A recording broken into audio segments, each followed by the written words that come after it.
Guys welcome back to RVCC online. तो जैसे कि आप सभी जानते हो सीबीएसई 10th स्टैंडर्ड के मैथमेटिक्स में हमने जो नया चैप्टर है chapter number 8 introduction to trigonometry वो शुरू करा था और उसमें हमने ऑलरेडी फर्स्ट एक्सरसाइज के जो 7 क्वेश्चन हैं वो कर लिए हैं। तो आज करते हैं 8th क्वेश्चन और उसके आगे वाले कुछ क्वेश्चंस। तो चलिए देखते हैं पहले 8th क्वेश्चन में क्या दिया गया है।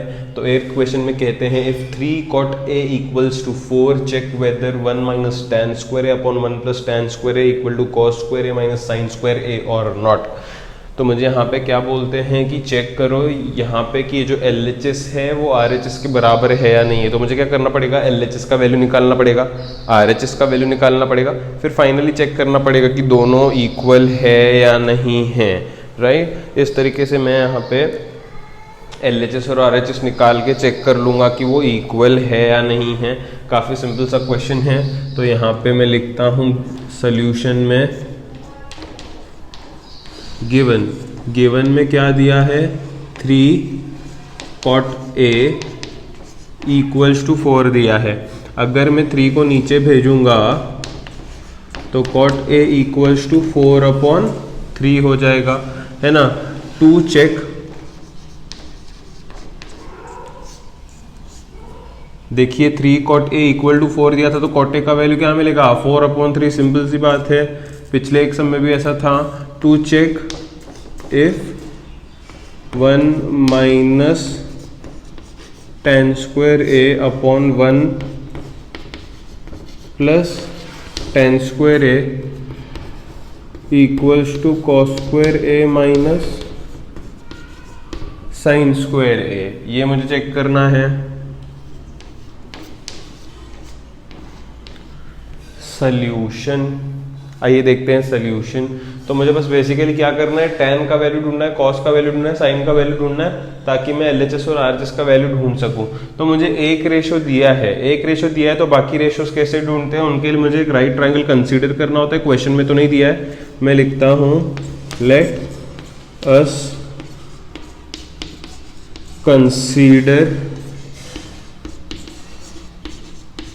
a right triangle ABC where angle B measures 90 degree, A B C। यहाँ पे बात हो रही है cot A की, मतलब A को थीटा पकड़ा हुआ है ना। 90 डिग्री के अपोजिट हमेशा क्या होता है हाइपोटेनस, थीटा के अपोजिट क्या होता है अपोजिट, बचा हुआ साइड क्या होता है एडजेसेंट। राइट, तो मुझे cot A दिया है 4/3, मुझे cot A दिया है 4/3, मुझे cot A दिया है 4/3 एग्जैक्टली। अभी मैं लिखता हूँ cot A equals to, cot का फॉर्मूला क्या है, जल्दी जल्दी बताओ। cot का फॉर्मूला एडजेसेंट अपॉन अपोजिट। तो एडजेसेंट की जगह पे एडजेसेंट का नाम लिखो BA, अपोजिट की जगह पे अपोजिट का नाम लिखो CB इज इक्वल टू, आगे लिखो रेशो का वैल्यू। तो जैसे कि मैंने पहले ही बताया हुआ है, अगर एक रेशो मेरे पास है तो वो रेशो लिखना है और रेशो का फॉर्मूला लिखना है, रेशो के साइड्स लिखने हैं, फिर उसका वैल्यू लिखना है ना। तो ऐसे करने से क्या होता है, साइड्स का जो है वो एक वैल्यू निकल के आता है, लेकिन वो रेशो होने की वजह से उसे सेपरेट करना पड़ता है कॉमन मल्टीपल से। तो कभी भी अगर एक रेशो दिया है तो उसके साइड्स लिख के ही उसका वैल्यू लिखने का, ताकि मैं कर सकूं लेट कॉमन मल्टीपल बी के। तो BA मिल जाएगा मुझे 4K, CB मिल जाएगा मुझे 3K, BA मिल जाएगा मुझे 4K, CB मिल जाएगा मुझे 3K। अब ये दो साइड्स मिल गए, तीसरा कैसे ढूंढते हैं हम लोग, बाय पाइथागोरस थ्योरम। ये तो सभी को मालूम है। पाइथागोरस थ्योरम क्या कहता है, हाइपोटेनस स्क्वायर, हाइपोटेनस का स्क्वायर, हाइपोटेनस क्या है CA, हाइपोटेनस का square equal to one side square, one side square मतलब CB square plus other side square, other side square मतलब BA स्क्वायर। तो CA कितना है, CA मैं नहीं जानता। CB कितना है, CB 3K स्क्वायर। BA कितना है, BA 4K स्क्वायर, राइट। तो see a square as it is 3k का स्क्वायर कितना होगा, 3 का स्क्वायर 9, k का स्क्वायर k स्क्वायर, तो यहाँ पे मुझे मिल जाएगा 9k स्क्वायर प्लस 4k का स्क्वायर कितना होगा 16k स्क्वायर। तो ये क्या हो जाएगा सी ए स्क्वायर। ये जो भी मैं कर रहा हूँ वो तो पिछले सम्स में किया ही है हमने 3-4 बारी, सेम चीज़ रिपीट हो रही है, यहाँ पे कुछ नया नहीं हो रहा है। 25k स्क्वायर हो जाएगा एडिशन, तो सी ए कितना आएगा, स्क्वायर उधर जाएगा तो square root of 25k square हो जाएगा। तो फाइनली सी ए कितना आएगा फिर 5k, फाइनली सी ए कितना आएगा फिर 5k, सी ए आ गया यहाँ पे 5k। अब ढूंढ लो tan का वैल्यू, cos का वैल्यू, sin का वैल्यू, मतलब sin cos और tan तीनों का वैल्यू चाहिए। ढूंढता हूँ मैं एक एक करके। sin है, sin का फॉर्मूला है opposite upon hypotenuse, right. Opposite मतलब सी बी, हाइपोटेनस मतलब सी ए, तो ये हो जाएगा सी बी अपॉन सी ए, मतलब 3k अपॉन 5k, के कट 3/5 मिलेगा।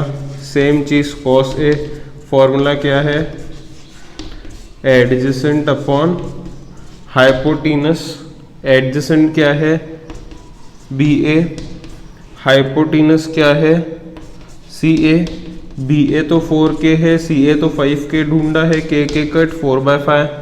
फाइनली tan ए, tan का फॉर्मूला क्या है अपोजिट अपॉन एडजेसेंट, अपोजिट मतलब सी बी, एडजेसेंट मतलब बी ए, तो सी बी अपॉन बी ए।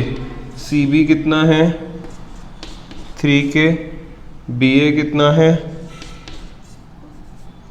4k, 3/4। हमको tan का वैल्यू मिल जाएगा। अब इस LHS और RHS का वैल्यू ढूंढ के चेक करो कि क्या दोनों सही है।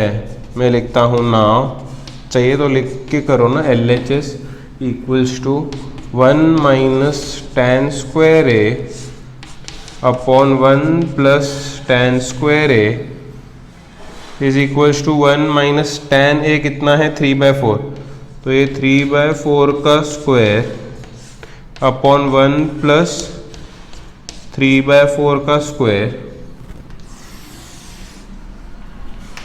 अरे यार, तो यहाँ पे क्या होगा 1 प्लस ऊपर माइनस है 1 माइनस 3/4 का स्क्वायर क्या आता है 9/16 अपॉन 1 प्लस 9/16, राइट। ऐसा ही होगा ना। अब क्रॉस मल्टीप्लिकेशन करो क्योंकि 1 के नीचे तो 1 है, तो ये क्या हो जाएगा 16 माइनस 9 अपॉन 16 होल अपॉन यहाँ पे क्या हो जाएगा 16 plus 9 upon 16। What is 16 minus 9? 7, right, upon 16। What is 16 plus 9? 25 upon 16। देखो इसके डिनोमिनेटर में 16 है, इसके डिनोमिनेटर 16 है, काट दो तो बचेगा क्या 7 अपॉन 25, राइट। RHS सॉल्व करते हैं। RHS क्या कहता है cos स्क्वायर ए माइनस साइन स्क्वायर ए, cos स्क्वायर ए माइनस साइन स्क्वायर ए, cos स्क्वायर ए, cos कितना है 4/5, 4/5 उसका स्क्वायर है ना यहाँ पे, माइनस साइन ए, साइन ए कितना है 3/5, 3/5, लेकिन साइन स्क्वायर होने के बाद स्क्वायर हो जाएगा। दिस इज 16/25 माइनस 9/25, नीचे है दोनों के कॉमन में 25, तो कॉमन में लिखता हूँ, ऊपर हो जाएगा 16 माइनस 9 विच इज अगेन 7/25। तो अपना LHS was 7/25, RHS is 7/25, therefore LHS equals RHS, मतलब ये दोनों इक्वल है। तो यहाँ पे कंप्लीट होता है। हम देखो कितना सिंपल था ये, तो हम लोगों ने यहाँ तक तो पिछले क्वेश्चंस में किया ही है, एक बार नहीं, दो बार नहीं, 4-4 बार ऐसे क्वेश्चंस आ चुके हैं पीछे। तो यहाँ तक तो आई होप सभी को आता ही होगा, बस इसके आगे LHS RHS चेक करना था, है ना। तो काफ़ी सिंपल सा एक क्वेश्चन था, आई होप सभी को समझा होगा। स्क्रीन पॉज कर लो और इसे नोट कर लो।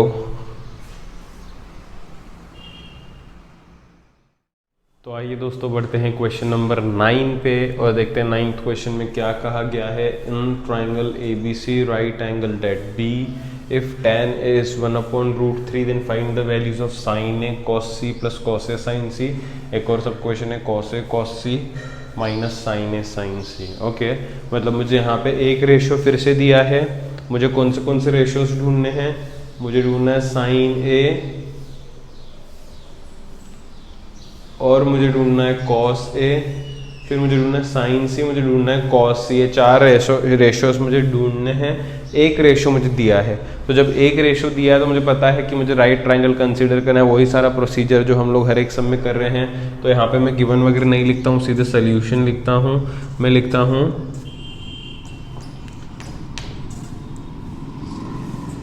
यहाँ पे तो बोला ही है ना ट्राइंगल ABC है, तो यहाँ पे कोई ट्राइंगल हम लोग लिखेंगे नहीं, यहाँ पे कैसे लेट अस कंसिडर वगैरह नहीं लिखेंगे, क्योंकि इन लोगों ने ऑलरेडी बोला है कि एक ट्राइंगल है ABC। तो मैं डायरेक्टली ट्राइंगल बना लेता हूँ, यहाँ पे मैं डायरेक्टली एक ट्राइंगल बना लेता हूँ। राइट एंगल डेट B बोला है, मतलब बाकी के दो कहीं पे भी बना दो, कोई फ़र्क नहीं पड़ता, है ना। तो B के अपोजिट तो होगा हाइपोटेनस ही, राइट। तो ये एक चीज़ तो फिक्स ही होगी। अब देखो मैं क्या करता हूँ, मैं लिखता हूँ इन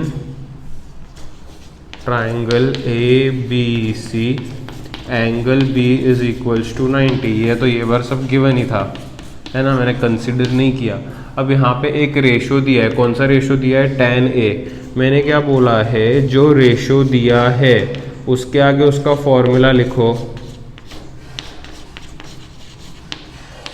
फॉर्मूला के आगे उसके जो साइड्स हैं ट्राइंगल में से वो लिखो।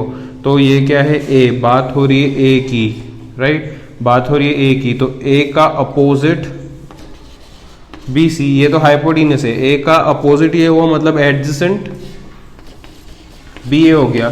तो जो रेशो दिया है उसके दोनों साइड्स लिखने के बाद उसका वैल्यू लिखा जाता है, जो कि है 1/√3। अब दो साइड्स का एक रेशो मिल गया, सेपरेट कर दो, लेट कॉमन मल्टीपल बी के। तो जो BC होगा वो मिलेगा 1K, जो BA होगा वो मिलेगा √3K, जो BC होगा BC वो मिलेगा 1K, जो BA होगा वो मिलेगा √3K। दो साइड्स मिल गए तो by Pythagoras theorem hypotenuse square मतलब CA square is equal to one side square, one side मतलब CB square plus other side square मतलब BA स्क्वायर। तो यहाँ पे CA कितना है मैं नहीं जानता, CB कितना है 1K, उसका स्क्वायर है यहाँ पे, प्लस BA कितना है √3K, उसका भी स्क्वायर ही है। CA square as it is, 1 का स्क्वायर 1, K का स्क्वायर K स्क्वायर, √3 का स्क्वायर 3, 9th स्टैंडर्ड पढ़ा है, √3 × √3 3, K का स्क्वायर K स्क्वायर। तो CA square equals to 4, K square is what we get, so CA is root of 4K square, so CA is 2K, CA is 2K, CA is 2K। तो तीनों sides एक बार मिल गए, तो मैं ये सारे ratio जो रिक्वायर्ड है वो मैं ढूंढ सकता। पहले मुझे चाहिए साइन ए कॉस ए और साइन सी कॉस सी, ये 4 रेशियोज चाहिए। तो मैं ढूंढता हूँ, सबसे पहले लिखता हूँ साइन ए, साइन का फॉर्मूला है अपोजिट अपॉन हाइपोटेनस। तो ये ए है ना, तो ए का अपोजिट तो CB है, हाइपोटेनस तो एक ही होगा CA, तो ये हो जाएगा CB upon CA। CB upon CA अगर करोगे तो CB 1K है और CA 2K है, K और K कट हो जाएगा, 1/2 आएगा। साइन ए के बाद दूसरा मुझे ढूंढना है कॉस ए। कॉस का फॉर्मूला क्या है, एडजेसेंट अपॉन हाइपोटेनस, है ना, बात ए की ही हो रही है।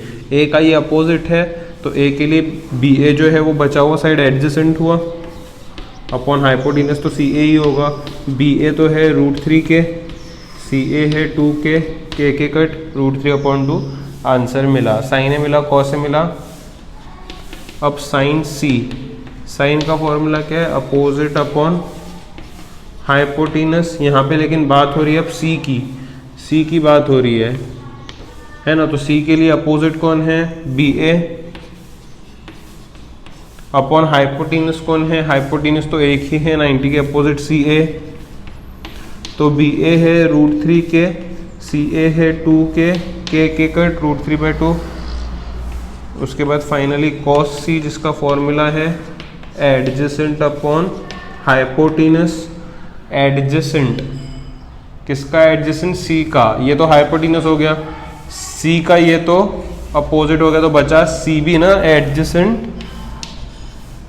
अपॉन हाइपोटीनस तो सी ए है, सी बी 1 के, सी ए 2 के कट 1/2। तो इस तरीके से मैंने जो रेशियोज मुझे यहाँ पे रिक्वायर्ड थे, जो चाहिए थे, वो मैंने ढूंढ लिए। अब एक एक करके दोनों का वैल्यू ढूंढते हैं। सबसे पहले किसका वैल्यू चाहिए, sign A cos C, sign A cos C plus cos A sign सी, ठीक है।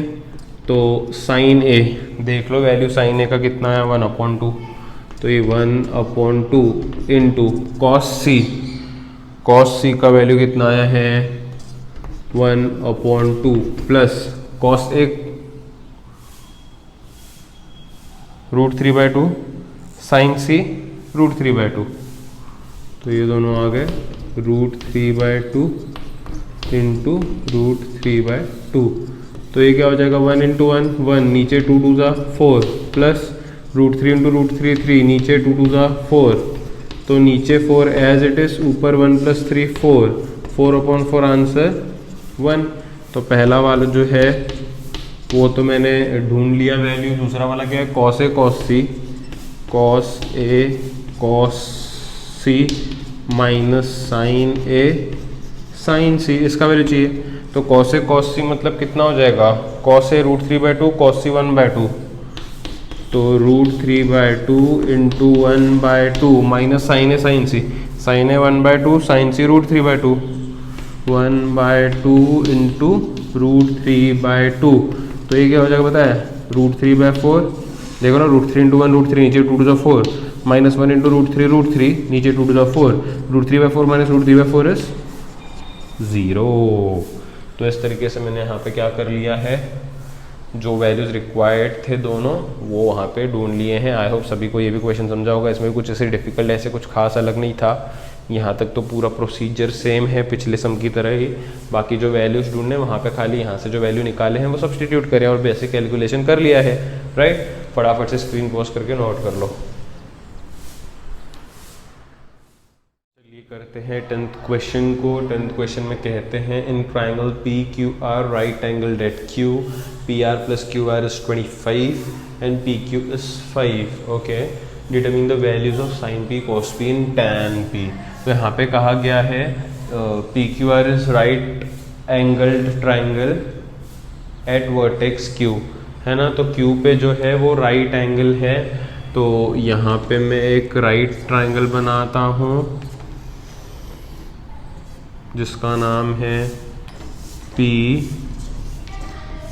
Q R. क्यू पे 90 डिग्री है, जो कंडीशन उन लोगों ने कहा है। P Q is 5, P Q 5 है। बाकी ये दोनों का सम दिया है, ये दोनों का सम दिया है, या फिर एक इक्वेशन दिया है, ऐसे समझो। अब मैं क्या करता हूँ, ये दोनों साइड्स चाहिए मुझे, ये दोनों साइड्स चाहिए मुझे। वैसे क्या होता था कि एक रेशो दिया होता था, राइट, जैसे tan दिया होता था, cot दिया होता, तो मैं क्या करता था, रेशो से दो साइड्स को कॉमन मल्टीपल लेके निकालता था। लेकिन ये वाले क्वेश्चन में एक इक्वेशन दिया है, रेशो नहीं दिया। तो कभी भी इक्वेशन दिया तो उसको कैसे करेंगे, देखो बताता हूँ मैं, ठीक है। मैं यहाँ पे लिखता हूँ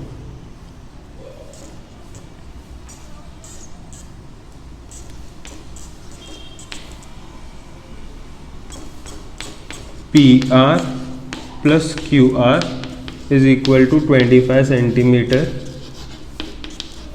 ये गिवन है, राइट। ये सोल्यूशन यहाँ से शुरू हो चुका है, डायग्राम बनाया मैंने। मैं लिखता हूँ लेट इन दोनों में से कोई भी एक साइड को x बोल दो। मैं बोलता हूँ let P R equal to X, let P R equal to X. Therefore ये पी आर की जगह पे अब x लिख दो, x plus Q R equals to 25। x उधर जाएगा तो कितना मिलेगा, Q R 25 minus X. Q R कितना मिलेगा, 25 माइनस एक्स। ये कितना मिला, x। तो तीनों साइड्स मिल गए। एक बार तीनों साइड्स मिल गए तो बाय पाइथागोरस थ्योरम लगाओ। 90 डिग्री के अपोजिट हाइपोटेनस स्क्वायर, तो P R square equal to one side square, मतलब P Q square plus other side square, Q R square. P R कितना है, x उसका स्क्वायर, पी क्यू कितना है, five उसका स्क्वायर, क्यू आर कितना है 25 माइनस एक्स उसका स्क्वायर। तो ये x का स्क्वायर x स्क्वायर हो जाएगा, फाइव का स्क्वायर 25 हो जाएगा।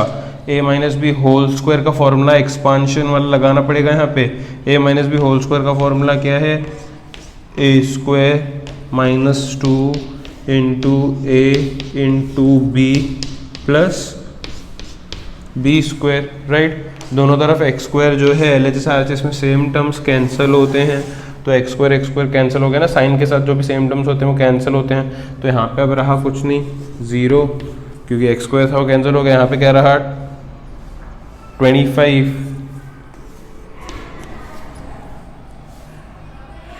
प्लस 25 का square 625 minus 2 into 25 minus 50x।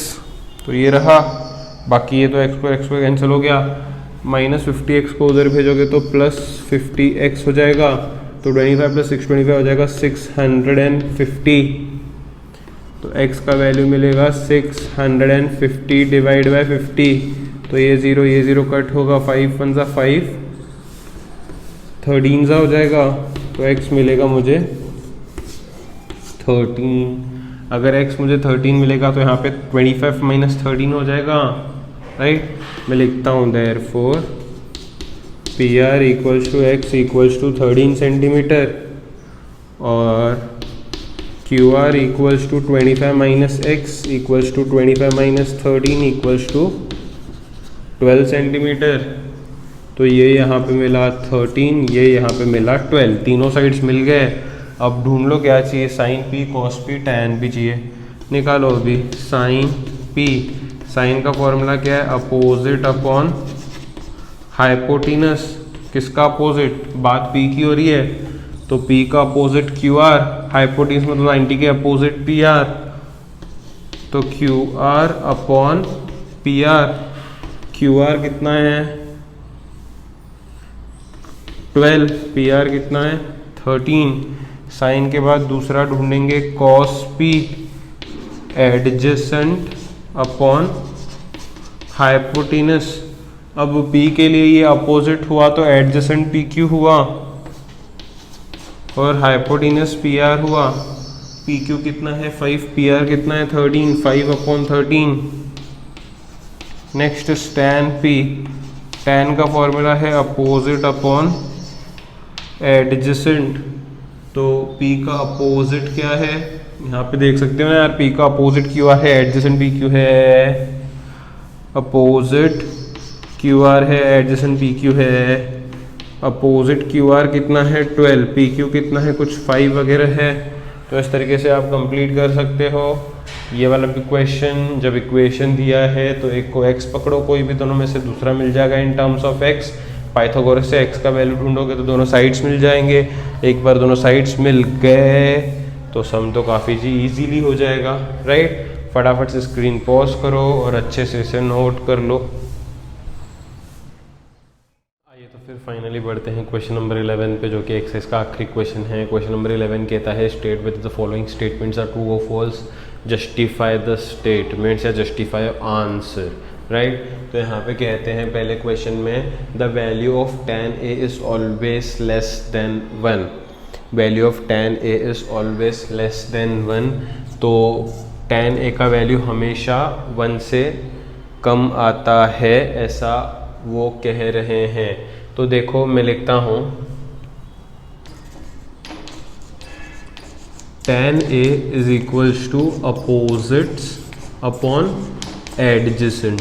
tan का फॉर्मूला क्या है? Opposite upon adjacent. मतलब tan जो है वो राइट ट्राइंगल के परपेंडिकुलर साइड्स पे डिपेंड करता है ना, कि परपेंडिकुलर साइड्स, क्योंकि देखिए अगर मैं एक राइट ट्राइंगल बनाता हूँ, ये 90 डिग्री है तो ये हाइपोटिनस होगा, मान लो ये थीटा है तो ये अपोजिट होगा और ये एडजेसेंट होगा, मतलब ये परपेंडिकुलर साइड्स पे डिपेंड करता है tan का value. tan equal to opposite upon adjacent. मैं लिखता हूँ value of tan A depends on perpendicular sides of a triangle as value of perpendicular sides may vary, hence value of tan A can be greater than 1, less than 1 और equal to 1। मैंने क्या बोला? tan A का formula जो होता है opposite upon adjacent, therefore value of tan A depends upon perpendicular side. ये दोनों को परपेंडिकुलर साइड बोलते हैं ना, क्योंकि ये दोनों के बीच में 90 डिग्री बनता है।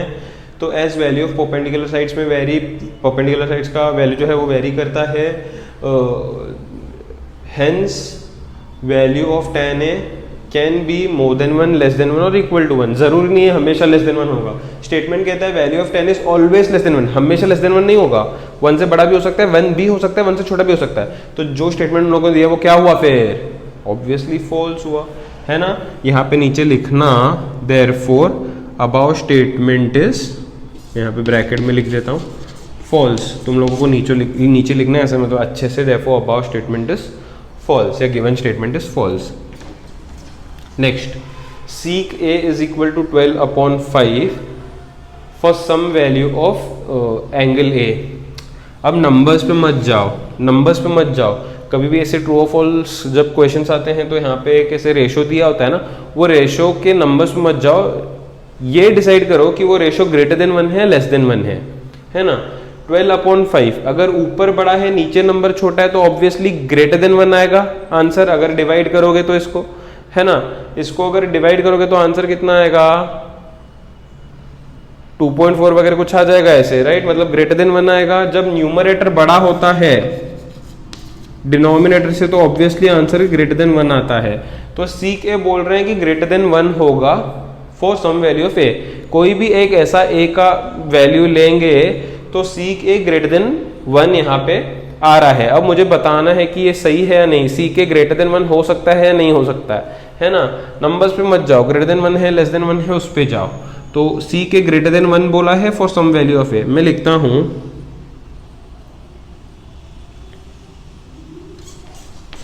We know that sec a equal to, sec का फॉर्मूला क्या है? Hypotenuse upon adjacent. हाइपोटिनस होता है लॉन्गेस्ट साइड जो न्यूमरेटर में है, और एडजेसेंट तो ऐसे कुछ होता नहीं है, वो तो कोई भी साइड है एक नॉर्मल सा डिनोमिनेटर में, राइट। तो मैं लिखता हूं एस, सी के मालूम है हाइपोटिनस अपॉन एडजेसेंट है, S hypotenuse is longest side, therefore इसका मतलब जो है न्यूमरेटर एक बड़ा वैल्यू है, डिनोमिनेटर एक छोटा वैल्यू है। जब न्यूमरेटर में बड़ा होता है वैल्यू, डिनोमिनेटर में छोटा वैल्यू होता है तो वो ग्रेटर देन 1 होता है, जैसे कि यहाँ पे आया है। therefore सी के इज ग्रेटर देन 1, है ना, और ये वैल्यू भी ग्रेटर देन 1 आया था, तो ये स्टेटमेंट क्या हुआ, ट्रू हुआ, क्योंकि इन लोगों ने बोला था सी के जो है वो 1 से बड़ा हो सकता है। और हमने भी अगर देखा तो हाइपोटेनस अपॉन एडजेसेंट में हाइपोटेनस क्योंकि बड़ा साइड है तो वो ग्रेटर देन 1 हो सकता है। इसका मतलब जो गिवन स्टेटमेंट है वो ट्रू है ना। Therefore given statement is true. आई बात समझ में? आगे बढ़ते हैं। cos A is abbreviation for cosecant of angle A। cos A जो है वो एब्रीवेशन है, शॉर्ट फॉर्म है कोसिकेंट का, तो ये तो रॉन्ग है। cos A जो है वो कोसिकेंट का एब्रीवेशन नहीं है, cos A जो है वो कोसाइन का एब्रीवेशन है। कोसिकेंट का एब्रीवेशन तो कोसिक होता है, कोसिकेंट का एब्रीवेशन तो कोसिक होता है। तो यहाँ पे लिखता हूँ cos A is abbreviation for cosine A, therefore above statement is false। Next question, cot A is product of cot n A। क्या पूछते हैं? cot A is product of cot n A। मैं लिखता हूं यहां पे, if we separate cot n angle A, it does not have any meaning। अगर cot और a को अलग अलग कर देंगे तो उसका क्या मीनिंग रहेगा? कुछ भी नहीं, मीनिंगलेस है ये तो, है ना। If we separate cot an angle a, it does not have any meaning, therefore above statement is false. वो बोल रहे हैं कॉट और ए अलग अलग है, उसका प्रोडक्ट है कॉट है, वो अलग अलग है ही नहीं। वो अलग अलग रहेंगे तो उनका उसका कुछ मीनिंग ही नहीं बनता, मतलब ही नहीं बनता। अब फिर से साइन ए या sine theta is equal to 4/3 for some value of theta. मैंने क्या बोला, जब नंबर आ रहा है तो उसको चेक करो, आइदर वो ग्रेटर देन 1 है या स्मॉलर देन 1 है ना। तो ये न्यूमरेटर है, ये डिनोमिनेटर है। ऊपर अगर बड़ा नंबर आता है, नीचे अगर छोटा नंबर आता है, तो उसका मतलब ग्रेटर देन 1 है वैल्यू। अब साइन थीटा का वैल्यू इन लोगों ने बोला है ग्रेटर देन 1 है, मुझे चेक करना है साइन थीटा का वैल्यू ग्रेटर देन 1 हो सकता है क्या। मैं देखता हूँ यहाँ पे, मैं लिखता हूँ वी नो दैट, हम सभी को पता है, वी नो दैट, हम सभी को पता है साइन का formula, sine theta equals to opposite upon hypotenuse. मैं लिखता हूँ hypotenuse is the longest side, hypotenuse is the longest side. तो यहाँ पे न्यूमरेटर छोटा होगा, डिनोमिनेटर बड़ा होगा। और अगर डिनोमिनेटर बड़ा है, तो sign theta is less than 1। Numerator बड़ा है तो sign theta is greater than 1, देखो यहाँ पे। लेकिन एक्चुअली फॉर्मूला से देखा जाए तो साइन थीटा लेस देन 1 होना चाहिए। मतलब ये जो क्वेश्चन में दिया है स्टेटमेंट वो फॉल्स हुआ, क्योंकि फॉर्मूला के हिसाब से डिनोमिनेटर बड़ा आता है, और डिनोमिनेटर बड़ा है मतलब साइन थीटा लेस देन 1 होना चाहिए। साइन थीटा ग्रेटर देन 1 दिया है, अबाउट स्टेटमेंट इज फॉल्स। तो आई होप सभी को ये ट्रू और फॉल्स के जो पांचों क्वेश्चन है वो समझे होंगे। यहाँ पे अपना फर्स्ट एक्सरसाइज खत्म होता है। आई होप सभी को समझा होगा फर्स्ट एक्सरसाइज, क्योंकि बहुत सारे लोग इस चैप्टर से मतलब डरते हैं।